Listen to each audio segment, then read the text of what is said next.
மத்தேயு அதிகாரம் 13. இயேசு அன்றைய தினமே வீட்டிலிருந்து புறப்பட்டு போய் கடலோரத்திலே உட்கார்ந்தார். திரளான ஜனங்கள் அவரிடத்தில் கூடி வந்தபடியால் அவர் படவில் ஏறி உட்கார்ந்தார். ஜனங்கள் எல்லாரும் கரையிலே நின்றார்கள். அவர் அநேக விசேஷங்களை உவமைகளாக அவர்களுக்கு சொன்னார். கேளுங்கள், விதைக்கிறவன் ஒருவன் விதைக்க புறப்பட்டான். அவன் விதைக்கையில் சில விதை வழி அருகே விழுந்தது. பறவைகள் வந்து அதை பட்சித்து போட்டது. சில விதை அதிக மண்ணில்லாத கற்பாறை இடங்களில் விழுந்தது. மண் ஆழமாயிராததினாலே அது சீக்கிரமாய் முளைத்தது. வெயில் ஏறின போதோ தீந்து போய் வேறில்லாமையால் உலர்ந்து போயிற்று. சில விதை முள்ளுள்ள இடங்களில் விழுந்தது. முள் வளர்ந்து அதை நெருக்கி போட்டது. சில விதையோ நல்ல நிலத்தில் விழுந்து சிலது 100ஆகவும் சிலது 60ஆகவும் சிலது 30ஆகவும் பலன் தந்தது. கேட்கிறதற்கு காதுள்ளவன் கேட்க கடவன் என்றார். அப்பொழுது சீஷர்கள் அவரிடத்தில் வந்து, ஏன் அவர்களோடே உவமைகளாக பேசுகிறீர் என்று கேட்டார்கள். அவர்களுக்கு அவர் பிரதியுத்தரமாக, பரலோக ராஜ்யத்தின் இரகசியங்களை அறியும்படி உங்களுக்கு அருளப்பட்டது, அவர்களுக்கோ அருளப்படவில்லை. உள்ளவன் எவனோ அவனுக்கு கொடுக்கப்படும், பரிபூரணமும் அடைவான். இல்லாதவன் எவனோ அவனிடத்தில் உள்ளதும் எடுத்து கொள்ளப்படும். அவர்கள் கண்டும் காணாதவர்களாயும் கேட்டும் கேளாதவர்களாயும் உணர்ந்து கொள்ளாதவர்களாயும் இருக்கிறபடியினால் நான் உவமைகளாக அவர்களோடே பேசுகிறேன். ஏசாயாவின் தீர்க்க தரிசனம் அவர்களிடத்தில் நிறைவேறுகிறது. அதாவது, காதார கேட்டு உணராதிருப்பீர்கள், கண்ணார கண்டும் அறியாதிருப்பீர்கள். இந்த ஜனங்கள் கண்களினால் காணாமலும் காதுகளினால் கேளாமலும் இருதயத்தினால் உணர்ந்து மனம் திரும்பாமலும் நான் அவர்களை ஆரோக்கியமாக்காமலும் இருக்கும்படியாக அவர்கள் இருதயம் கொழுத்திருக்கிறது. காதால் மந்தமாய் கேட்டு தங்கள் கண்களை மூடிக்கொண்டார்கள் என்பதே. உங்கள் கண்கள் காண்கிறதினாலும் உங்கள் காதுகள் கேட்கிறதினாலும் அவைகள் பாக்கியமுள்ளவைகள். அநேக தீர்க்கதரிசிகளும் நீதிமான்களும் நீங்கள் காண்கிறவைகளை காணவும் நீங்கள் கேட்கிறவைகளை கேட்கவும் விரும்பியும் காணாமலும் கேளாமலும் போனார்கள் என்று மெய்யாகவே உங்களுக்கு சொல்லுகிறேன். ஆகையால் விதைக்கிறவனை பற்றிய உவமையை கேளுங்கள். ஒருவன் ராஜ்யத்தின் வசனத்தை கேட்டும் உணராதிருக்கும்போது பொல்லாங்கன் வந்து அவன் இருதயத்தில் விதைக்கப்பட்டதை பறித்து கொள்ளுகிறான். அவனே வழி அருகே விதைக்கப்பட்டவன். கற்பாறை இடங்களில் விதைக்கப்பட்டவன் வசனத்தை கேட்டு உடனே அதை சந்தோஷத்தோடே ஏற்றுக்கொள்ளுகிறவன். ஆகிலும் தனக்குள்ளே வேறில்லாதவனாய் கொஞ்ச கால மாத்திரம் நிலைத்திருப்பான். வசனத்தின் நிமித்தம் உபத்திரவமும் துன்பமும் உண்டான உடனே இடறல் அடைவான். முள்ளுள்ள இடங்களில் விதைக்கப்பட்டவன் வசனத்தை கேட்கிறவனாயிருந்தும் உலக கவலையும் ஐஸ்வர்யத்தின் மயக்கமும் வசனத்தை நெருக்கி போடுகிறதினால் அவனும் பலனற்று போவான். நல்ல நிலத்தில் விதைக்கப்பட்டவனோ வசனத்தை கேட்கிறவனும் உணர்கிறவனுமாயிருந்து 100ஆகவும் 60ஆகவும் 30ஆகவும் பலன் தருவான் என்றார். வேறொரு உவமையை அவர்களுக்கு சொன்னார். பரலோக ராஜ்யம் தன் நிலத்தில் நல்ல விதையை விதைத்த மனுஷனுக்கு ஒப்பாயிருக்கிறது.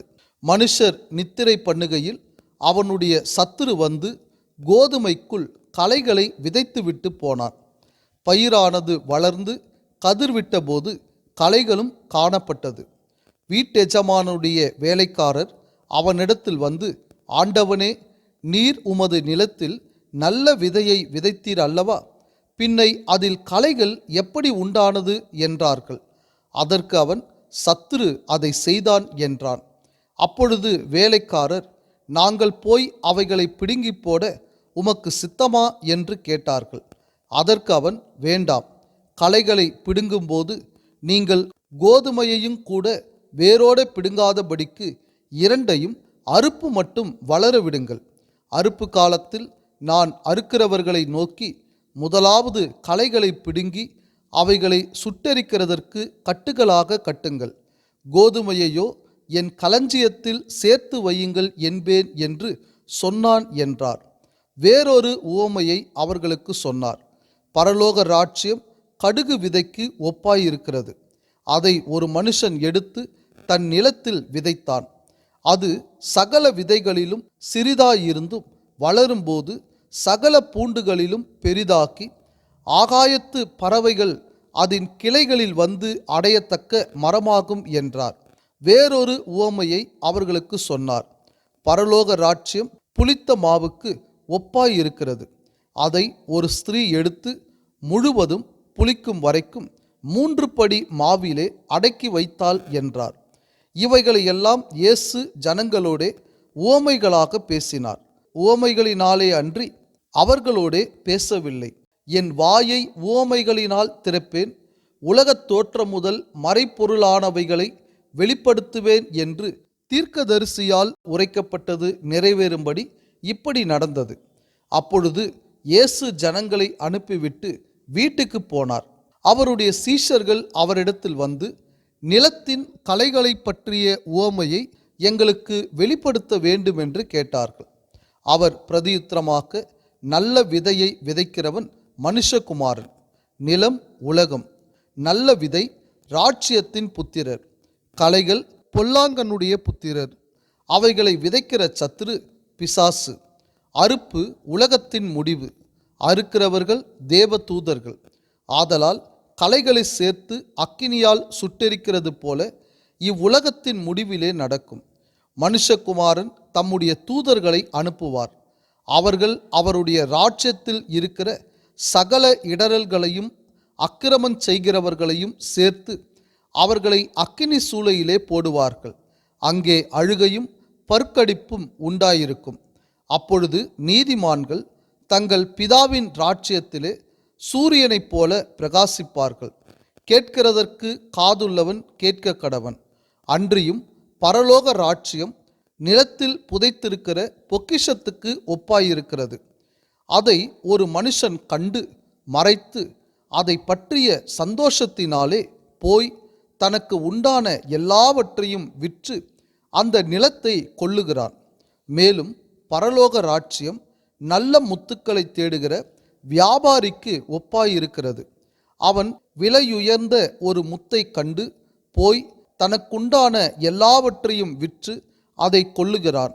அன்றியும் பரலோக ராஜ்யம் கடலிலே போடப்பட்டு சகலவிதமான மீன்களையும் சேர்த்து வாரிக்கொள்ளும் வலைக்கு ஒப்பாயிருக்கிறது. அது நிறைந்தபோது அதை கரையில் இழுத்து உட்கார்ந்து நல்லவைகளை கூடைகளில் சேர்த்து ஆகாதவைகளை எரிந்து போடுவார்கள். இப்படியே உலகத்தின் முடிவிலே நடக்கும்.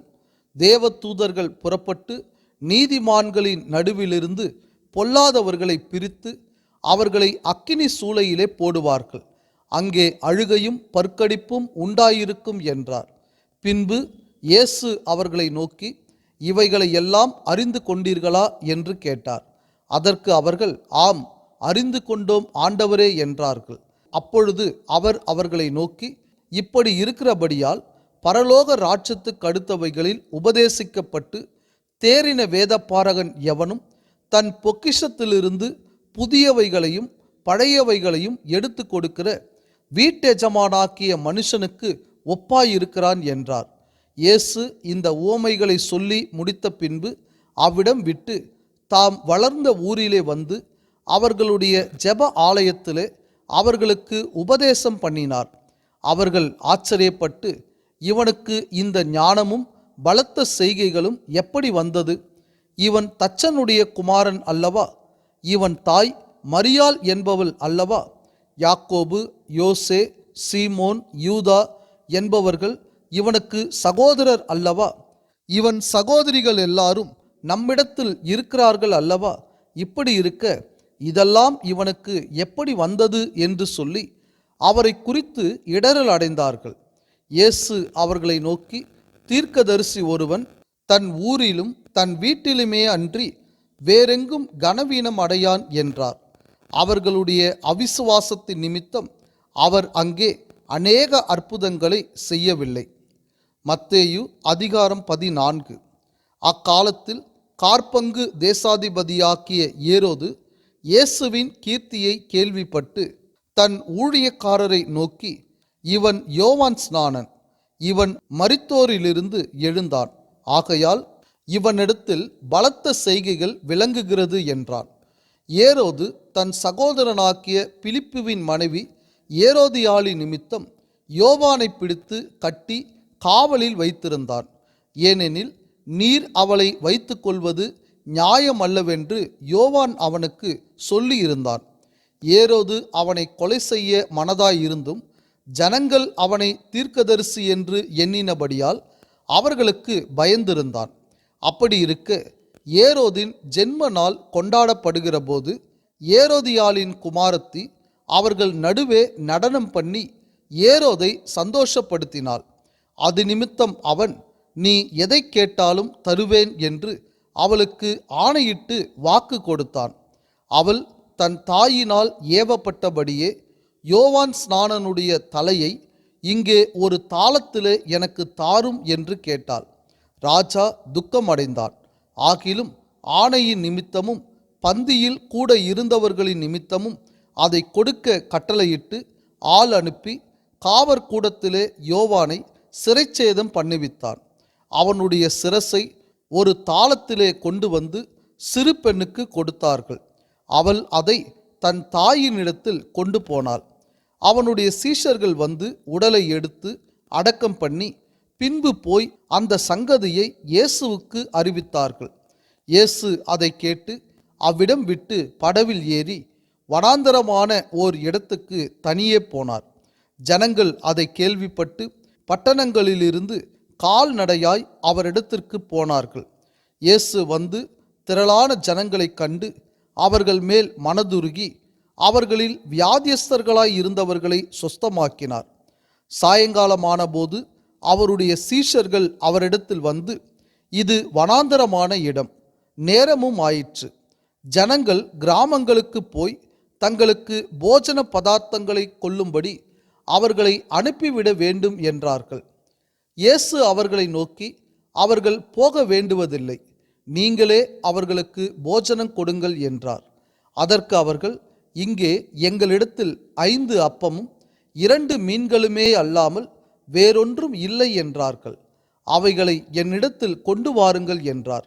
அப்பொழுது அவர் ஜனங்களை புல்லின் மேல் பந்து இருக்க கட்டளையிட்டு அந்த 5 அப்பங்களையும் அந்த 2 மீன்களையும் எடுத்து வானத்தை அண்ணாந்து பார்த்து ஆசீர்வதித்து அப்பங்களை பிட்டு சீஷர்களிடத்தில் கொடுத்தார். சீஷர்கள் ஜனங்களுக்கு கொடுத்தார்கள். எல்லாரும் சாப்பிட்டு திருப்தி அடைந்தார்கள். மீதியான துணிக்கைகளை 12 கூடை நிறைய எடுத்தார்கள். ஸ்திரீகளும் பிள்ளைகளும் தவிர சாப்பிட்ட புருஷர்கள் ஏறக்குறைய 5000 பேராயிருந்தார்கள். இயேசு ஜனங்களை அனுப்பிவிடுகையில் தம்முடைய சீஷர்கள் படவில் ஏறி தமக்கு முன்னே அக்கறைக்கு போகும்படி அவர்களை துரிதப்படுத்தினார். அவர் ஜனங்களை அனுப்பிவிட்ட பின்பு தனித்து ஜெபம் பண்ண ஒரு மலையின் மேல் ஏறி சாயங்காலம் ஆனபோது அங்கே தனிமையாய் இருந்தார். அதற்குள்ளாக படவு நடுக்கடலிலே சேர்ந்து எதிர்காற்றாய் இருந்தபடியால் அலைகளினால் அலைவுபட்டது. இரவின் 4ஆம் ஜாமத்திலே இயேசு கடலின் மேல் நடந்து அவர்களிடத்திற்கு வந்தார். அவர் கடலின் மேல் நடக்கிறதை சீஷர்கள் கண்டு கலக்கமடைந்து ஆவேசம் என்று சொல்லி பயத்தினால் அலறினார்கள். உடனே இயேசு அவர்களோடு பேசி, திடன் கொள்ளுங்கள், நான் தான், பயப்படாதிருங்கள் என்றார். பேதுரு அவரை நோக்கி, ஆண்டவரே, நீரேயானால் நான் ஜலத்தின் மேல் நடந்து உம்மிடத்தில் வர கட்டளையிடும் என்றார். அதற்கு அவர், வா என்றார். அப்பொழுது பேதுரு படவை விட்டு இறங்கி இயேசுவினிடத்தில் போக ஜலத்தின் மேல் நடந்தான். காற்று பலமாயிருக்கிறதைக் கண்டு பயந்து அமிழ்ந்து போகையில், ஆண்டவரே, என்னை இரட்சியும் என்று கூப்பிட்டான். உடனே இயேசு கையை நீட்டி அவனை பிடித்து, அற்ப விசுவாசியே, ஏன் சந்தேகப்பட்டாய் என்றார். அவர்கள் படவில் ஏறினவுடனே காற்று அமர்ந்தது. அப்பொழுது படவில் உள்ளவர்கள் வந்து, மெய்யாகவே நீர் தேவனுடைய குமாரன் என்று சொல்லி அவரை பணிந்து கொண்டார்கள். பின்பு அவர்கள் கடலை கடந்து கெனசரேத்து நாட்டில் சேர்ந்தார்கள். அவ்விடத்து மனுஷர் அவரை இன்னார் என்று அறிந்து சுற்றுப்புறமெங்கும் செய்தி அனுப்பி பிணியாளிகள் எல்லாரையும் அவரிடத்தில் கொண்டு வந்து அவருடைய வஸ்திரத்தின் ஓரத்தை ஆக்கிலும் அவர்கள் தொடும்படி உத்தரவாக வேண்டுமென்று அவரை வேண்டிக் கொண்டார்கள். தொட்ட யாவரும் சொஸ்தமானார்கள்.